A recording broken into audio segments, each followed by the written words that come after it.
నమస్కారం, నా పేరు బాల. బీసీఎన్ న్యూస్ కి స్వాగతం. ముందుగా బీసీఎన్ ప్రేక్షకులకు శ్రీ దేవి శరన్నవరాత్రి శుభాకాంక్షలు. ఇప్పుడు ముఖ్యాంశాలు. తిరుమల శ్రీవారికి పట్టు వస్త్రాలు సమర్పించిన చంద్రబాబు దంపతులు టీటీడీ ఆధ్వర్యంలో నిర్వహిస్తున్న అన్ని ఆలయాల్లో నిత్యాన్నదాన పథకాన్ని ప్రారంభించాలన్న సీఎం. మంగళగిరి జనసేన పార్టీ కార్యాలయంలో జనవాణి కార్యక్రమం. ప్రజల నుంచి అర్జీలు స్వీకరించిన తూర్పుగోదావరి డీసీసీబీ చైర్మన్ తుమ్మల రామస్వామి. ఎర్రచందనం అక్రమ రవాణాకు పాల్పడితే కఠిన చర్యలు తప్పవు. స్మగ్లర్లకు అన్నమయ్య జిల్లా ఎస్పీ ధీరజ్ హెచ్చరిక.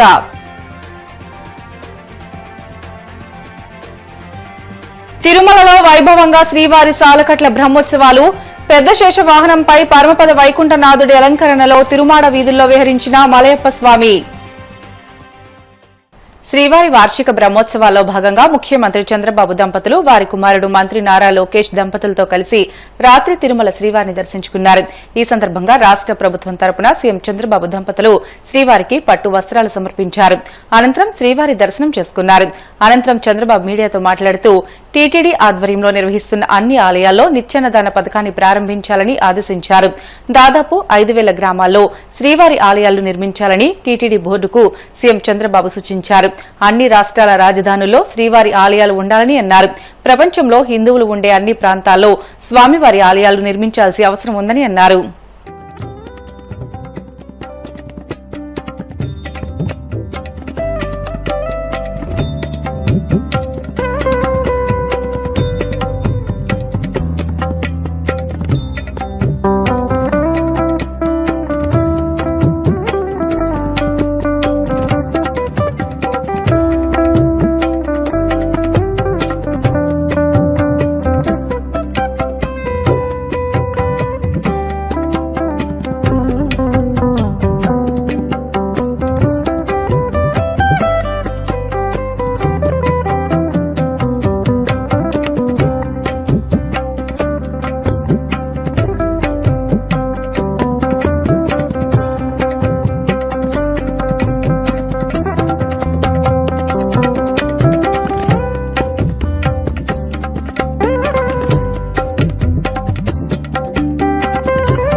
స్వామికి పట్టు వస్త్రాలు సమర్పించే భాగ్యం ఆ భగవంతుడు నాకు ఇచ్చాడు.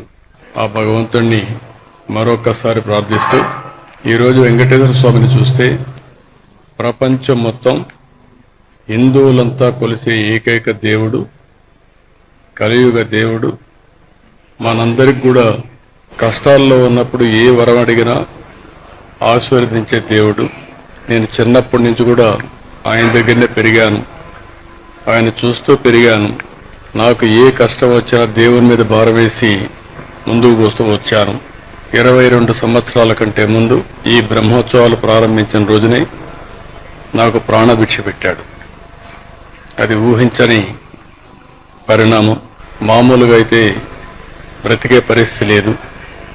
అంటే ఒక పర్పస్ కోసం భగవంతుడు నన్ను బతికిచ్చాడని, ప్రాణభిక్ష పెట్టాడని నేను ఎప్పుడూ ఆ దేవుణ్ణి తలుచుకుంటూ ముందుకు పోతున్నాను. ఇక్కడికి వచ్చినప్పుడు దగ్గర 14 సార్లు బ్రహ్మోత్సవాల్లో పట్టు వస్త్రాలు దేవుడికి ఇచ్చే అవకాశం కల్పించారు. వెంకటేశ్వర స్వామి వల్ల ప్రపంచం మొత్తం శాంతి, సౌభాగ్యం, సమస్యలను కూడా పరిష్కారం చేస్తూ ముందుకు తీసుకుపోతున్నారు. అలాంటి వెంకటేశ్వర స్వామి దగ్గర ఎన్నోసార్లు మనమందరం కూడా ఎన్నో మంచి కార్యక్రమాలు చేశాం. ఒకప్పుడు మీరు ఒకసారి చూస్తే ఇక్కడ బోర్డు మెంబర్స్ అందరూ ఉన్నారు, చైర్మన్ గారు, ఈవో గారు ఉన్నారు. ఇక్కడుండే సభ్యులంతా కూడా ఒక పవిత్రమైన భావంతో పనిచేస్తున్నారు. తిరుమల తిరుపతి దేవస్థానం వెంకటేశ్వర స్వామి పవిత్రత కాపాడుతూనే వెంకటేశ్వర స్వామి ప్రాబల్యాన్ని ప్రపంచం మొత్తం మనం తీసుకెళ్లాల్సిన బాధ్యత మన మీద ఉంది. నందమూరి తారక రామారావు గారు ఫస్ట్ టైం ముఖ్యమంత్రి అయినప్పుడు ఇక్కడ అన్నదానం ప్రారంభించారు. ఈరోజు దగ్గర అన్నదానంలో మనం చూస్తే 2,283 కోట్ల రూపాయలు కార్పస్ ఉంది. ప్రతి సంవత్సరం ప్రతి నెల 12 కోట్లు ఖర్చు అవుతుంది. 14 కోట్ల రూపాయలు ఆదాయం వచ్చే పరిస్థితి అన్నదానానికి వస్తా ఉంది. వడ్డీతోనే దీన్ని పూర్తి చేసే పరిస్థితి వస్తుంది. ఈరోజు టీటీడీ బోర్డులో ఉండే మెంబర్స్ ని, చైర్మన్, ఈఓ అని అందరినీ కోరుతున్నా, మీరు కూడా టీటీడీ టెంపుల్స్ ఎక్కడైతే ఉన్నాయో మన ఆధ్వర్యంలో నడిచే టెంపుల్స్ అన్నిటిలో స్టాండర్డైజ్ చేసి ఇక్కడ ఏ విధంగా అయితే అన్నదానం కార్యక్రమం జరుగుతుందో అలాంటి కార్యక్రమం అన్ని టెంపుల్లో చేయాల్సిన అవసరం ఉంది. దానికి శ్రీకారం చుట్టాల్సిందిగా మిమ్మల్ని అందరినీ కోరుతున్నాను. ఈ దేవాలయాలు రాష్ట్రంలో అన్ని గ్రామాల్లో ఉండాలి, దేశంలో అన్ని రాజధానుల్లో ఉండాలి, ప్రపంచంలో హిందువులు ఎక్కడుంటే అక్కడ కూడా ఉండాల్సిన అవసరం ఉంది. దీనికి కూడా కొన్ని కమిటీలు వేసుకుని అక్కడ ఉండే వాళ్ళు మనం ఎప్పుడప్పుడు మాట్లాడి ప్రపంచం మొత్తం వెంకటేశ్వర స్వామి దేవాలయాల్ని నెలకొల్పే విధంగా మీరు చేయాల్సిన అవసరం ఉంది. జనసేన పార్టీ ఎమ్మెల్యేలు జనవాణి కార్యక్రమంలో పాల్గొని రాష్ట్రంలోని పలు ప్రాంతాల నుండి వచ్చిన ప్రజల సమస్యలకు సంబంధించి అర్జీలు స్వీకరిస్తున్నారు. అనంతరం వాటిని అధినేత దృష్టికి తీసుకువెళ్లి పరిష్కరిస్తామని హామీ ఇస్తున్నారు. ఈ నేపథ్యంలో మంగళగిరి జనసేన పార్టీ కేంద్ర కార్యాలయంలో నిర్వహించిన జనవాణి కార్యక్రమంలో పలు ప్రాంతాల నుండి వచ్చిన ప్రజల నుంచి విశాఖపట్నం డీసీసీబీ చైర్మన్ కోన తాతారావు అర్జీలు స్వీకరించారు. పలు సమస్యలపై తక్షణం సంబంధిత అధికారులతో మాట్లాడి పరిష్కార మార్గాలు చూపారు.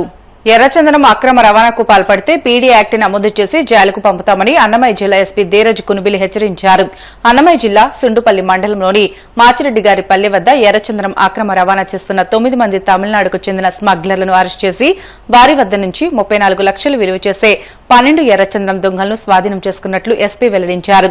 రాయచోటిలోని జిల్లా పోలీస్ కార్యాలయంలో ఏర్పాటు చేసిన మీడియా సమావేశంలో ఆయన మాట్లాడుతూ ముందస్తు సమాచారం మేరకు అన్నమయ్య జిల్లా ఎర్రచందనం టాస్క్ ఫోర్స్ పోలీసులు సుండుపల్లి అటవీ ప్రాంతంలో తనిఖీలు చేస్తుండగా మాచిరెడ్డిగారిపల్లి గ్రామం తొగురుపల్లి క్రాస్డ్ వద్ద కారులో ఎర్రచందనం దొంగలను లోడ్ చేస్తుండగా పోలీసులు దాడులు చేసి 9 మంది స్మగ్లర్లను అదుపులోకి తీసుకోగా మరో 5 మంది స్మగ్లర్లు పరారీ అయ్యారని తెలియజేశారు. అందరికీ నమస్కారం అండి. నా పేరు ధీరజ్, అన్నమయ్య జిల్లా ఎస్పీగా పనిచేస్తున్నాను.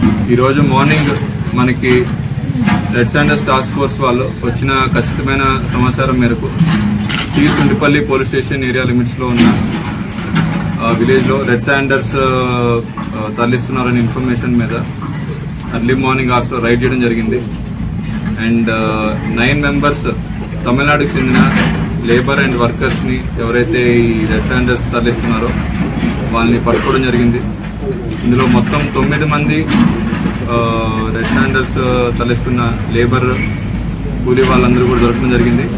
దాంతోపాటు మనకి ఫార్వర్డ్ లింక్స్, బ్యాక్వర్డ్ లింక్స్ ఎవరైతే ఇదంతా ఆర్గనైజ్ చేస్తున్నారో అండ్ ఫైనాన్స్ చేస్తున్నారో మెయిన్ కల్ప్రిట్స్ ఎవరైతే ఉన్నారో వాళ్ళని కూడా వాళ్ళ కన్ఫెషన్ స్టేట్మెంట్స్లో అన్నీ కూడా రికార్డ్ చేయడం జరిగింది. వాళ్ళందరినీ కూడా అక్యూజ్డ్ కింద యాడ్ చేసి అండ్ వాళ్ళందరూ కూడా పట్టుకోవడం జరుగుతుంది. ఇలా టోటల్ 12 రెడ్ శాండర్ లాగ్స్ మనకి దొరకడం జరిగింది. అవన్నీ కూడా సీజ్ చేసి మనం కేసు ప్రాపర్టీ కింద పెట్టడం జరుగుతుంది. అండ్ ఫర్దర్గా ఈ ఇన్ఫర్మేషన్ మీద వర్కౌట్ చేస్తున్న entire red Sanders team and Kaligiri CI గారు కూడా చేసిన ఎఫర్ట్స్ ఇవన్నీ కూడా అభినందిస్తున్నాం. అండ్ రెడ్ శాండర్స్ మీద ఎవరైనా సరే ఈ ట్రాన్స్పోర్టేషన్ అండ్ స్మగ్లింగ్లో ఇన్వాల్వ్ అయితే చాలా స్ట్రిక్ట్ యాక్షన్ ఉంటుంది. అండ్ ఫ్యూచర్లో రిపీట్ అఫెండర్స్ మీద పీడీ యాక్ట్ కూడా ఇనిషియేట్ చేయడం జరుగుతుంది. Thank you sir. దీంట్లో ఈ అఫెన్స్లో పోలీస్ స్టాఫ్ మీద కూడా ఈ అన్ఫార్చునేట్ ఇన్సిడెంట్లో పోలీస్ స్టాఫ్ని కూడా వాళ్ళు అటాక్ చేయడం జరిగిందండి. ఒక వెహికల్తో కూడా వాళ్ళు ఎవరైతే స్మగ్లర్స్ ఉన్నారో వాళ్ళు పారిపోతున్న టైంలో మన పోలీస్ స్టాఫ్ని కూడా గుద్దేసి పారిపోవడం జరిగింది. And few of police staff కూడా ఇంజూర్ అయి ఉన్నారు. లైట్ మైల్డ్ అబ్రేసివ్ ఇంజరీస్ ఉన్నాయండి. They are recovering. Sir last ఏమైనా మొబైల్స్ వెహికల్స్ ఏమైనా వెహికల్స్ మనకైతే సీజ్ ఏం అవ్వలేదండి. వాళ్ళు ఆల్రెడీ పారిపోయి ఉన్నారు. కాస్ట్ మనకు వచ్చి 34 lakhs ఉంటుందండి. Total 12 logs weighing about 344 kgs. Total cost వచ్చి 34 to 35 lakhs ఉంటుందండి. సార్ వీళ్ళంతా కూలీలేనా? వీళ్ళకి ఏదన్నా వేరే అదేనండి. ఇప్పుడు ఆల్రెడీ వాళ్ళు ఇచ్చిన కన్ఫెషన్ స్టేట్మెంట్స్ మేరకు మనకు తెలుస్తున్న ప్రకారం వీళ్ళందరూ కూడా కూలీలు మాత్రమే. మనకి ఫర్దర్గా వీళ్ళందరినీ ఆర్గనైజ్ చేసిన పర్సన్ డీటెయిల్స్ అండ్ వీళ్ళ వెనకాల ఉన్న ఫైనాన్సర్స్ ఎవరైతే వీళ్ళని ఎక్కించుకొని తీసుకొచ్చారో అన్ని డీటెయిల్స్, వాళ్ళ తాలూకు ఫోన్ నెంబర్స్, మొబైల్ డీటెయిల్స్ అన్ని కూడా ఉన్నాయి. సో వాళ్ళని ఖచ్చితంగా పట్టుకోవడం జరుగుతుంది. వీళ్ళందరూ కూడా తమిళనాడు. సోషల్ మీడియా కూటమి ప్రభుత్వంపై వైసీపీ నేత వైవి సుబ్బారెడ్డి ఫైర్ అయ్యారు. పేద విద్యార్థుల కోసం గత వైసీపీ ప్రభుత్వం మెడికల్ కళాశాలను తీసుకువస్తే ప్రస్తుత కూటమి సర్కార్ వాటిని ప్రైవేటీకరణ చేయాలని చూస్తుందని మండిపడ్డారు.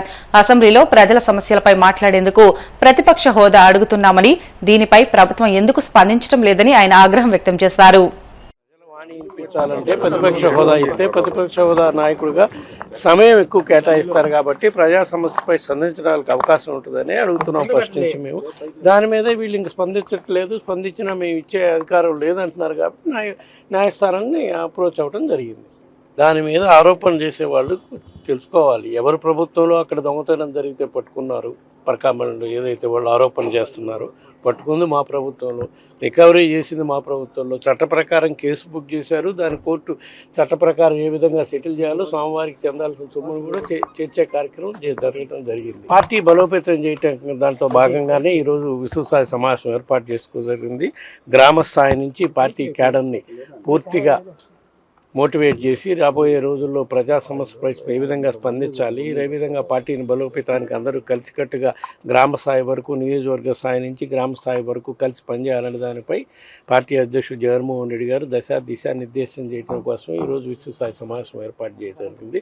అదేవిధంగా కూటమి ప్రభుత్వం అధికారంలోకి వచ్చినాక ఏ విధంగా అక్రమ కేసులు పెట్టి వైఎస్ఆర్ కాంగ్రెస్ పార్టీ క్యాడర్ని, మరీ ముఖ్యంగా సోషల్ మీడియా వాళ్ళని నిర్బంధిస్తున్నారో వాటన్నిటిపై ఎదుర్కొనడానికి ధైర్యం ఇచ్చేదానికి ఒక డిజిటల్ ఇది లాంచ్ చేయడం జరిగింది. వాళ్ళు ఎక్కడెక్కడ ఇబ్బందులు ఎదుర్కొంటున్నారో అవన్నీ ప్రజలకు తెలియజేసే విధంగా, పార్టీ అధిష్టానానికి తెలియజేసే విధంగా డిజిటల్ బుక్ కూడా ఎదురు లాంచ్ చేయడం జరిగింది. ప్రజలకి మెరుగ్గా వైద్య సేవలు అందించాలి, వైద్య విద్యను అందుబాటులోకి తీసుకురావాలని ఎంతో ఆలోచనతోటి మెడికల్ కాలేజీలు 20 జిల్లాకు మెడికల్ కాలేజ్ ఉండాలని స్టార్ట్ చేస్తే ఇప్పుడు అవి ప్రైవేటీకరణ చేస్తున్నారంటే దాని మీద ప్రజలకి మేలు జరుగుతుందా, కీడు జరుగుతుందా అనేది ప్రజలు కూడా అర్థం చేసుకుంటారు కదా. ప్రజలకు అందుబాటులో ఉండాలని మెడికల్ కాలేజీలు స్టార్ట్ చేస్తున్నారు. బ్రిటన్ షార్ట్ బ్రేక్ తీసుకుందాం. Stay with us.